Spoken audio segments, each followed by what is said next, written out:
നമ്മുടെ ഇമ്രാൻ ഹാഷ്മിയുടെ ഒരു കിടു പറഞ്ഞ ലിറ്ററലി കിടുപ്പടം വന്നിട്ടുണ്ട്. സിനിമയുടെ പേര് ഹക്ക്. ബേസ്ഡ് ഓൺ എ ട്രൂ സ്റ്റോറിയാണ് ഈ സിനിമ. അപ്പൊ ഹക്ക് പറയുമ്പോ റൈറ്റ് എന്നാണ് അവർ ഉദ്ദേശിക്കുന്നത്. നെറ്റ്ഫ്ലിക്സിലാണ് സ്ട്രീം ചെയ്യുന്നത്. ഞാൻ ഈ സിനിമ കാണാൻ രണ്ട് കാരണങ്ങളുണ്ട്. ഇമ്രാൻ ഹാഷ്മി, യാമി ഗൗതം. ബോളിവുഡിന്റെ ഒരു കംപ്ലീറ്റ്ലി ഡിഫറെന്റ് വേർഷൻ ആണ് യാമി ഗൗതം. ഈ item dance, lip to lip kiss, bikini, 10 പേരൊപ്പം പോയി കിടക്കുന്ന സീന്, അങ്ങനെയല്ല യാമി ഗൗതത്തിന്റെ സിനിമകൾ. Quality, content oriented quality films ആയിരിക്കും. Dasvi, oh my god 2, article 370, ആ തേഴ്സ്ഡേ, പിന്നെ ധൂം ധാം. ഇപ്പൊ ആ ലിസ്റ്റിലോട്ടുള്ള പുതിയ എൻട്രിയാണ് ഹക്ക്. കിടു പടം വെക്കടാ. ഇതിന്റെ മുകളിൽ ഒന്ന് അജാതി പടം. ഈ ട്രിപ്പിൾ തലാക്ക്, വുമൻസ് ഈക്വാലിറ്റി, വുമൻസിന്റെ റൈറ്റ്, ഇതിനൊക്കെ പറ്റി പറഞ്ഞു പോണ സിനിമയാണ്. ഒരു കോർട്ട് റൂം ഡ്രാമയാണ്. One of the best in recent times, അല്ലെങ്കിൽ one of the best court room dramas in recent times. This is the best in recent times. അജാതി പടം. ഭയങ്കര സ്ലോ ആയിട്ട് പോണ പടമാണ്.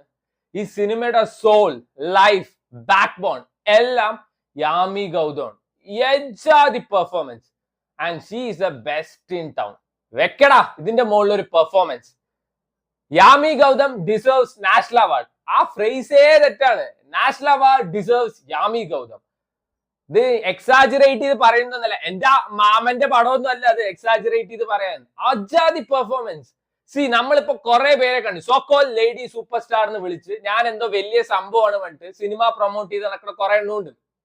യാമി ഗൗതം അങ്ങനെയല്ല. ഏജാതി പെർഫോമൻസ് ആയിരിക്കും അറിയാം. പിന്നെ ആള് വർത്താനുമില്ല, ഓൺലി പണി. അജാതി പെർഫോമൻസ്. ഇതില് ആള് കരയുമ്പോ ആ ഇമോഷൻ നമുക്ക് ഫീൽ ആവും. ഈ സിനിമയ്ക്ക് ഒരു ലൈഫ് വരുന്നത് യാമി ഗൗതത്തിന്റെ പെർഫോമൻസിലാണ്. ആ കൊച്ചു കരയുമ്പോ നമുക്ക് ലിറ്ററലി നമ്മുടെ കണ്ണെന്ന് അറിയും. അജാതി പെർഫോമൻസ് ആയിരുന്നു. 3 വേർഷൻ ഉണ്ട്. 3 ഏജ് ഗ്രൂപ്പിലാണ് യാമി ഗൗതത്തെ കാണിക്കുന്നത്. ഭയങ്കര ചെറിയ ഒരു കൊച്ചായിരിക്കുമ്പോ കല്യാണം കഴിയും. അപ്പൊ പൊട്ടത്തരും പരിപാടിയൊക്കെ. പിന്നെ കല്യാണം കഴിഞ്ഞിട്ട് ആ ഒരു ഏജ് ഗ്രൂപ്പ്. പിന്നെ ടുവേർഡ്സ് എൻഡ് കാണിക്കുന്നത് അത്യാവശ്യം പ്രായമായിട്ടുള്ള ഏജ് ഗ്രൂപ്പാണ്. ടുവേർഡ്സ് ക്ലൈമാക്സ് ഒക്കെ ആള് പെർഫോം ചെയ്തിരിക്കുന്ന കാണണം. അതാ ഞാൻ പറഞ്ഞത് she deserves national award bro. ഇതിന്റെ മുകളിലൊന്നും ഒരു പെർഫോമൻസും വന്നിട്ടില്ല, ഒരു ലേഡി സൂപ്പർ സ്റ്റാറും വന്നിട്ടില്ല. ആൻഡ് ഇമ്രാൻ ഹാഷ്മി അക്കാ ബോളിവുഡ് എക് തരഫ്, ഇമ്രാൻ ഹാഷ്മി എക് തരഫ്. അണ്ണന്റെ പടങ്ങളൊക്കെ നൈസ് സാധനങ്ങളാ. ബോക്സ് ഓഫീസിൽ വലിയ ഹിറ്റോ അല്ലെങ്കിൽ വന്നിട്ട് മറ്റേ വലിയ സംഭവം ഒന്നും ആയിരിക്കില്ല. ഈ ഇടയ്ക്ക് ആളുടെ ഗ്രൗണ്ട് സീറോ അങ്ങനെ എന്താണ് പടത്തിന്റെ പേര്, ഒന്നൊരു മിലിറ്ററി പടം. ഭയങ്കര റിയലിസ്റ്റിക് ആയിട്ട് ഈ മിലിറ്ററി ഓഫീസേഴ്സിന്റെ കഷ്ടപ്പാടും അവരൊരു മിഷന് പോണ പരിപാടിയും എല്ലാം എടുത്ത് കാണിച്ചിട്ടുണ്ട്. കാണാത്തവർ കണ്ടു നോക്കുക. ആമസോൺ പ്രൈമിൽ അവൈലബിൾ ആണ്. അണ്ണൻ OG പോയി അഭിനയിച്ചു, അത് മണ്ടത്തരം തന്നെയായിരുന്നു.